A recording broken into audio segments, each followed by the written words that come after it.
Good afternoon. We're glad you're here with us at 4 o'clock. I'm Dustin Grove. And I'm Felicia Lawrence. So we start with new details in the state's effort to bring the Chicago Bears to Indiana. Part of that effort now includes higher tolls for drivers. It could anyway. A new deal involving the Indiana toll road could generate hundreds of millions of dollars to build up the area surrounding a new stadium. Rich Nye is at the State House for us this afternoon, where the State Budget Committee is meeting right now to review these proposed toll increases. Hey, Rich.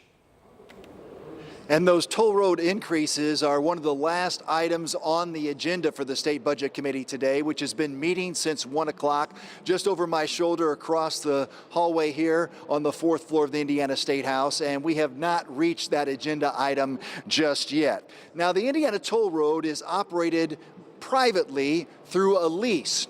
And the Indiana Finance Authority has now approved a resolution that would allow the operator of the toll road to increase the toll twice a year. The toll would go up by at least 1.5%, and it could be greater depending on inflation. Right now, the toll can go up at least 2%, but only once a year.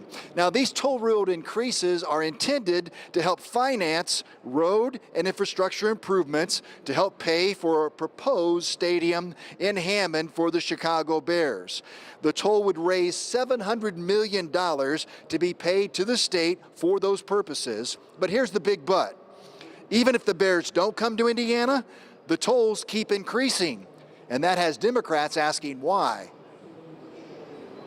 Well, if I were driving a car or a truck up there and I supported the Bears idea, I'd be pretty disappointed if I had to keep paying more money and I didn't get the Bears. So I think it's a very interesting position we're in.